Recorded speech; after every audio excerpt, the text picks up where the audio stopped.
오늘 요한계시록 10장은 나팔 재앙, 7가지의 나팔 재앙 가운데 나팔 재앙이 6번째까지 하고 멈췄어요.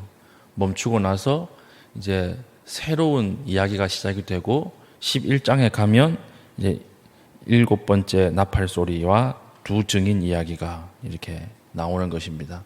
앞에 7인 재앙 때도 똑같이 이런 구조가 있습니다. 6번째 인까지 떼고 멈추는 거예요. 멈추고 7번째 인을 떼는 것입니다. 나팔 재앙도 마찬가지예요. 엄청난 무시무시한 재앙이 6개가 연속으로 쭉 이어지다가 잠깐 멈춰요. 7째 전에. 왜냐? 돌아오라는 거죠. 돌아오라. 하나님께서는요, 심판이 목적이 아니라 돌아오게 만드는 것이 목적인 거예요. 나팔이라고 하는 것이 무엇이라고 말씀을 드렸습니까? 나팔은 신호체계거든요. 신호체계. 신호체계를 준다라고 하는 말은 뭐냐? 지금 이 전쟁을 수행하고 있는 분이 누구냐는 거예요. 나팔을 부는 장군, 나팔을 부는 군대 장관이 누구냐? 이것을 보여주는 것이고, 두 번째는 주님께서 이 모든 재앙들을 주관하신다라고 하는 것이죠. 그러니까 듣고 돌아오라는 거예요. 듣고 돌아오라. 나팔은 신호를 보내는 것이니까 지금 주님께서 마지막으로 신호를 보내고 있는 것입니다. 7제까지 다 불면 이제 완전히 끝나는 것이거든요. 7제 재앙 전에 잠깐 멈추어서 다시 돌아올 수 있는 기회를 주시는 거예요. 끝까지 참으시는 하나님, 이것을 우리에게 보여주시는 것입니다. 그래서 지금 10장에 딱 들어오면 1절, 내가 또 보니 힘센 다른 천사가 구름을 입고 하늘에서 내려오는데 그 머리 위에 무지개가 있고 그 얼굴은 해 같고 그 발은 불기둥 같으며. 해 같고 불기둥 같고 무지개 같고 그랬잖아요. 이걸 그림으로 그리면 이상해집니다. 새로운 천사가 내려오는데 이걸 그림을 그리면 뭐야 이거 이렇게 되는 거죠.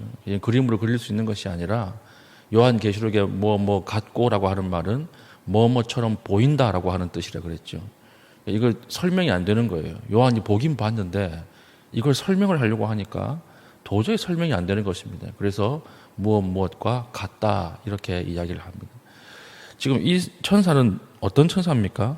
힘이 센 천사가 내려오는데 이 천사는 2절에 그 손에는 펴놓인 작은 두루마리를 들고 그 오른발은 바다를 밟고 왼발은 땅을 밟고. 그러니까 정복자의 모습으로 내려오는 천사라는 거예요. 누굴까요? 많은 학자들이 예수 그리스도라고 봅니다. 온 이 땅, 바다와 땅을 이제는 다스리시는 예수 그리스도가 내려오셔서 힘센 천사와 같이 오시는데 특징이 2절에 그 손에는 펴놓인 작은 두루마리를 들었다 그렇게 되어 있죠. 이 두루마리가 앞에 나오는 7인이 봉해진 문서예요. 앞에는 7인이 봉해져 있었잖아요. 그런데 지금 나팔장에서는 이 7인을 봉한 문서가 어떻게 되어 있어요? 펼쳐져 있는 것입니다. 펼쳐져 있는 것. 왜 펼쳐져 있느냐?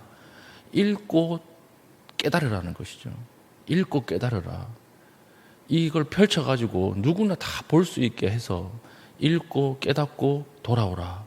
그래서 이 두루마리를 펴서 내려오는 예수 그리스도라고 하는 것이죠. 왜 힘센 천사 예수 그리스도가 내려오는가? 6번째 나팔까지 다 불었어요. 그래서 어저께 우리 마지막에 9장 20절에 어떻게 끝납니까? 9장 20절에 6번째 재앙까지 다 끝나면 사람들이 돌아올 줄 알았거든요. 그런데 어떻게 반응을 하느냐? 이 재앙에 죽지 않고 남은 사람들은 손으로 행한 일을 회개하지 아니하고 오히려 여러 귀신과 또 보거나 듣거나 다니거나 하지 못하는 금, 은, 동과 목석의 우상에게 절하고 또 그 살인과 복술과 음행과 도둑질을 회개하지 아니하더라. 6째 재앙까지 맞았는데 돌아오는 사람이 없는 것입니다. 지금 이 시대에 그렇잖아요. 하나님께서 계속해서 사인을 보내고 하나님 계속해서 돌아오도록 하는 많은 말씀들, 수많은 설교자들, 수많은 말씀들을 보내시는데 듣지를 않는 거예요. 마지막 시대 6번째 재앙까지 다 맞고도 듣지 않으니까 7번째 재앙 전에 누구가 내려오시는 거예요? 예수님이 직접 내려오셔서 그 손에 펴든 그 두루마리, 이게 뭘까요? 하나님 말씀이죠. 하나님 말씀. 이 말씀을 쫙 펴서 누구라도 보고 읽고 깨닫고 돌아올 수 있도록 나팔까지 불어가면서 그렇게 내려오시는 것입니다. 그래서 마지막 때를 이길 수 있는 유일한 힘은 무엇일까요? 말씀밖에 없어요, 여러분. 마지막 때를 이길 수 있는 이것은 말씀이 유일합니다. 유일해요. 이건 우리가 하고 싶다고 할 수 있는 것도 아닌 것 같아요. 제가 어저께 곰곰이 생각을 하다가 참 깊이 와닿은 것이 뭐냐면, 우리 교회에 이제 막 사람들이 등록을 하지 않습니까? 근데 이 등록하는 사람들을 쭉 놓고 보는데 왜 등록할까? 이게 신기한 거예요, 이게. 오늘날처럼 엉뚱하게 취미를 가질 수 있는 환경이 얼마나 많습니까? 오늘날처럼 죄에 빠질 수 있는 유혹이 많은 시절이 언제 있었어요? 많은 사람들이 전혀 이상한 영원하지 않은 것을 향해서 달려가고 거기에 온 인생을 다 이렇게 바쳐가지고 인생을 막 갈아서 사는데, 문득 교회 다녀야 되겠다, 문득 예수 그리스도를 믿어야 되겠다, 이렇게 생각을 하고 스스로 온다라고 하는 게 그게 본인 스스로 택한 것일까요? 아니죠. 성령께서 이 두루마리를 펴주신 거예요. 펴주셔서 깨닫게 하시고 나팔 소리를 듣게 만드신 것입니다. 마지막 시대에 이런 일들이 일어난다라고 하는 것입니다. 그래서 예수 그리스도가 하나님 말씀을 들고 내려오시는데 3절, 사자가 부르짖는 것 같이 큰 소리로 외친다 그랬어요. 돌아오라, 제발 돌아오라. 마지막까지 참으시고 부르시는 하나님이죠. 그가 외칠 때에 7 우레가 그 소리를 내어 말하더라. 여러분, 상상할 수 있는 가장 큰 번개 소리를 한번 생각해 보세요. 그렇게 큰 소리가 함께 들린다라고 하는 것입니다. 4절, 7 우레가 말을 할 때에 내가 기록하려고 하다가 곧 들으니 하늘에서 소리가 나서 말하기를 7 우레가 말하는 것을 인봉하고 기록하지 말라 하더라. 이 7개의 우레 소리를 요한이 기록하려고 했습니다. 이것을 다 기록해서 이제 모든 사람이 다 알고 돌아올 수 있도록. 그런데 아이러니하게도 하늘에서 어떤 소리가 나느냐? 기록하지 말라. 이런 소리가 나온다는 거예요. 기록하지 말라. 왜 기록하지 말라고 하는 것일까요? 이미 하나님께서 구원을 받는 데에 필요한 모든 계시는 다 주셨어요. 이제는 더 안다고 해서 돌아올 수 있는 게 아니에요. 더 안다고 돌아올 수 있는 게 아니고 이제는 하나님이 보여주신 것만 믿어도 충분합니다. 그렇지 않겠습니까? 우리가 신약과 구약 하나님 말씀 중에 구원에 있어서 부족한 부분이 있습니까? 없어요. 이제 여러분들이 더 새롭게 알아서 구원을 받는 것이 아니에요. 이제는 어떤 시대냐? 마지막 시대는요, 새롭게 알아서 구원을 받는 것이 아니라 아는 것을 100분의 1이라도 지키면 그게 종말을 준비하는 그런 올바른 자세입니다. 지키는 것이 중요한 거예요. 지키는 것이. 여러분, 원수를 사랑하라. 모르는 사람이 있습니까? 그러나 원수를 사랑하는 것은 불가능하죠. 힘들죠. 우리는 끝까지 복수하려고 해요. 우리는 끝까지 내 마음대로 한번 어떻게 해주고 싶어요. 근데 우리는 다 알아요. 원수를 사랑하라. 근데 우리는 그 10,000분의 1도 지키면서 살지 못합니다. 우리가 지금 필요한 것은 뭐냐? 더 아는 것이 아니에요. 이걸 천사가 아는 거예요. 기록하지 말라. 더 기록하고 더 안다고 해서 돌아오지 않는 사람이 돌아오는 것이 아니다. 지금 이제 이 시대에는, 마지막 시대에는 더 새롭게 아는 것이 아니라 지키는 것이 중요하다. 이것을 이야기하는 것입니다. 그러니까 다 알 수 없고 주신 것만 가지고 살아도 충분하다라고 하는 것입니다. 요한계시록을 보면 모르는 부분이 있거든요. 감추어진 부분이 있거든요. 그 부분까지 다 알려고 하지 말라는 거예요. 다 모릅니다. 이걸 언제 완전히 알 수 있어요? 주님이 재림하시면 다 알 수 있어요. 다 알 수 있기 때문에 그 전까지는 우리가 어떻게 해야 됩니까? 하나님이 보여주신 것, 말씀하신 것, 그것만 가지고 지키면서 살아도 넘친다. 이것을 우리에게 보여주시는 것이죠. 그래서 7절 이렇게 이야기합니다. 일곱째 천사가 소리내는 날 그의 나팔을 불려고 할 때에 하나님이 그의 종 선지자들에게 전하신 복음과 같이 하나님의 그 비밀이 이루어지리라 하더라. 끝날에 모든 비밀이 다 풀린다는 것입니다. 마지막 때가 오면 일곱째 나팔이 불리면 모든 사람들이 알 수 있도록 비밀이 다 풀리는데 그 비밀이 뭐냐? 요한이 기록하고 있죠. 그의 종 선지자들에게 전하신 복음과 같이 하나님의 그 비밀이 이루어지리라. 선지자가 우리에게 보이려고 했던 복음이 무엇입니까? 하나님의 비밀이 무엇입니까? 예수 그리스도의 죽음과 부활이거든요. 하나님이 이 땅에 오셔서 죽는다. 신이 이 땅에 와서 죄인의 손에 죽는다. 이게 하나님의 비밀이었어요. 꽁꽁 감추어 두신 비밀이었어요. 이걸 아무도 몰랐습니다. 예언하는 선지자들도 몰랐어요. 이걸 하나님의 비밀이었기 때문에. 하나님이 오면 전능하신 모습으로 칼을 들고 영광스럽게 왕좌에 앉아가지고 이 세상을 구원할 줄 알았지. 모든 다른 신들처럼 비참하게 죽는 방식으로, 죄 없이 죽는 방식으로 인간의 죄를 용서하실 것이라고 하는 이 비밀을 아무도 몰랐어요. 사탄조차도 몰랐어요. 사탄도 몰라서 예수 그리스도가 십자가 위에서 돌아가실 때 쾌재를 부른 것 아닙니까? 하나님의 아들이 죽었다. 자신이 이긴 줄 알았던 거예요. 그런데 하나님이 부활시키사 영원한 죽음을 단번에 속량하시고 우리의 죄를 예수 그리스도에게 옮겨서 완전히 해결해 버리신 거예요. 이걸 누가 알았어요? 아무도 몰랐어요. 이게 비밀이에요. 이 비밀이 구약과 신약에 넘어오면서 완벽하게 드러난 것처럼 일곱 번째 나팔, 그 비밀도, 이 재앙의 비밀도 마지막 날에는 완전히 다 드러날 것이기 때문에 이것을 기록하지 말라. 의미 없다. 안다고 해서 돌아오는 것이 아니고 이제는 지키라. 이것이 종말에 관한 온전한 자세다. 이것을 이야기하는 거예요. 그래서요, 마지막 날 요즘에 성경 비밀에 대해서 알려드리겠습니다. 다 가짜입니다. 그게 속어 넘어오면 안 돼요. 우리만 알고 있는 성경의 비밀이 있어요. 순 거짓말이에요. 우리만 알고 있는 성경의 비밀이라는 건 없어요. 제가 어디 계룡산에 올라가가지고 깨달았어요. 100% 가짜예요. 왜냐? 이미 신약과 구약 두루마리를 통해서 하나님이 우리가 알아야 될 모든 비밀은 다 계시하셨어요. 예수 그리스도 안에서. 그래서 성경을 읽고 공동체 안에서 이것을 나누고 묵상하고 내 삶의 방향을 딱 세우고 이렇게 살면 하나님이 기뻐하시는 것이지, 무엇을 새롭게 깨달아서 새롭게 성경 공부하자 이래서 따라가는 것이 아니다라고 하는 것입니다. 그래서 성경은 이게 하나님의 비밀이고요.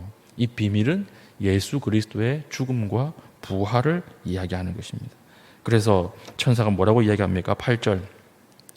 하늘에서 나서 내게 들리던 음성이 또 내게 말하되 이르되 내가 가서 바다와 땅을 밟고 서 있는 천사의 손에 펴 놓인 두루마리를 가지라 하시기로. 이것을 읽고 가만히 있는 것은 의미가 없다는 거예요. 가지라. 가지라고 하는 것은 무슨 말입니까? 체득하라는 거죠. 체득하라. 그것을 네가 가지고 묵상하고 이렇게 품어서 이렇게 살아라. 살아내라 라고 하는 것입니다. 세상은 극심한 종말 가운데 있고 극심한 어려움 가운데 있지만, 핍박 가운데 있지만, 그러나 예수 그리스도의 죽음과 예수 그리스도의 부활로 이기신 그 주님을 본받아서 하나님의 말씀을 끝까지 품고 그렇게 살라. 하나라도 지키려고 노력하면서 살라. 그리고 9절. 내가 천사에게 나아가 작은 두루마리를 달라 한즉 천사가 이르되 갖다 먹어버리라. 이 책을 먹으라는 거예요. 먹으라. 먹으라라고 하는 것이 무슨 말입니까? 육화시키라는 거예요. 육화시키라. 체득하라. 내 몸에 완전히 각인시켜서 내 몸의 일부가 되게 하라. 하나님 말씀이. 이것이 마지막 시대에 하나님이 부르시는 말씀이에요. 왜냐? 일곱 번째 나팔 소리가 불리는 순간에 다 끝나거든요. 그때부터는 이제는 더 이상의 하나님의 용서나 하나님의 자비와 긍휼은 사라지거든요. 그 전에 일곱째 나팔을 부르기 전에 너무 답답하니까 마지막에 주님이 직접 내려오셔서 책을 보여주시면서 돌아오라, 이 말대로 된다, 이것을 보여주시는 사건입니다.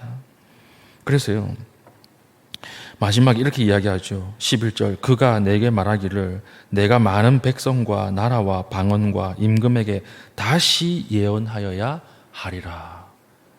여섯 번째 제안까지 했는데 사람들이 안 돌아오네. 그러니까 요한에게 이렇게 얘기하는 거예요. 네가 한 번 더 말해야 되겠다. 네가 한 번 더 전해야 되겠다. 에이, 이놈들, 이렇게 하는 게 아니에요. 참으시고 또 참으시고 여섯 번째 나팔까지 불었지만 그것을 잠깐 연기해두고 잠깐 직접 내려오셔서 요한에게 말씀하시는 거예요. 요한아, 여섯 번째 나팔까지도 불었는데 여전히 사람들은 금과 은과 동을 숭배하고 하나님을 알지 못하고 나를 모른다. 나에게 돌아오지 않는다. 네가 한 번 더 전해야 되겠다. 네가 한 번만 더 이야기해야 되겠다.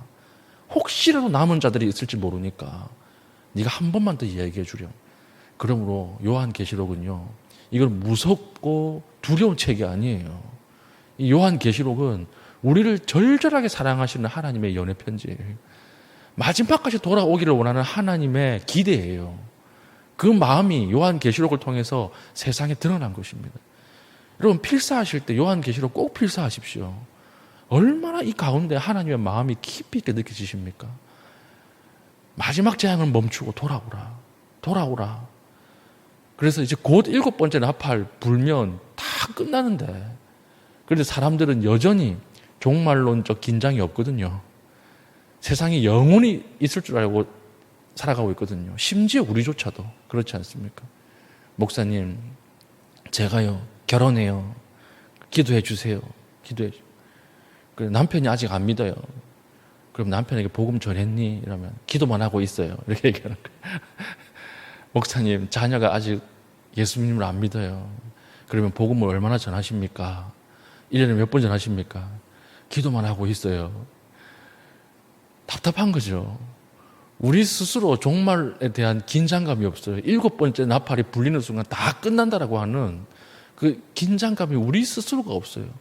오늘 이렇게 살았으니까 내일도 살고 내년도 이런 날들이 펼쳐질 것이고, 어디에 투자를 했는데요, 꼭 기도해 주세요. 이런 기도 제목은 굉장히 많은데 마지막에 종말에 마지막에 하나님 맡기신 사명, 네가 한 번 더 이야기해 줄래? 네가 한 번 더 전해 줄래? 이건 없어요. 왜냐? 오늘 어제와 같은 날들이 영원할 줄 아는 거예요. 우리 스스로가 그런 거죠. 그렇지 않습니다. 일곱째 나팔, 여섯 번째 나팔까지 불렸고 이제 마지막 일곱 번째 나팔이 불리면 다 끝나요. 그때는 이제는 하나님이 은혜의 하나님으로 찾아오시는 것이 아닙니다. 그때는 무서운 심판주 하나님으로, 공의를 행하시는 하나님으로 우리에게 찾아오시는 것입니다. 그러므로 요한계시록은요, 나는 마지막이 어떻게 될 줄 아니까 안 맞고 잘 살아야지, 이게 아니에요. 뭘 질문해야 됩니까? 하나님, 어떻게 살아야 됩니까? 이걸 질문해야 되는 거예요. 하나님, 나에게 이 말씀을 맡기셨고 마지막을 알게 하셨는데 어떻게 살아야 합니까? 전할 수 있는 지혜를 주시고 하나님, 구원할 수 있는 용기를 주십시오. 이것을 하나님께 물어야 하는 것이죠. 오늘 요한계시록을 통해서 강하게 하나님께서 여러분에게 권면드립니다. 오늘 마지막 날 어떻게 살 것인가? 다 결혼하고 다 투자하고 다 시집 장가가고 이렇게 사니까 영원하다라고 생각하지만 그게 아니네. 종말론적 긴장감을 가지고 마지막에 요한에게 맡기셨던 그 말씀, 그 구원하는 하나님의 마음을 우리도 가지고 살게 하소서. 이렇게 기도할 수 있는 귀한 주의 종 될 수 있기를 예수님의 이름으로 축복합니다. 아멘. 기도하겠습니다. 기도할 때 하나님, 마지막 이 시대에 나에게 주님의 마음을 허락하여 주시옵소서 기도해 주시고요. 또 시작되는 우리 여름 사역을 위해서 기도해 주시고, 또 우리가 우즈벡 선교를 지원하는 우리 조이풀 선교사님, 전 세계 선교사님, 조이풀 선교사님께서 부인과 질환으로 급하게 한국에 들어와서 지금 검사와 치료 중에 있습니다. 그래서 큰 병이 발견되지 않고 다시 잘 선교지로 복귀할 수 있도록 여러분 꼭 기도해 주시기를 바랍니다. 이 세 가지를 가지고 기도하시고 자유롭게 기도하신 이후에 돌아가시겠습니다.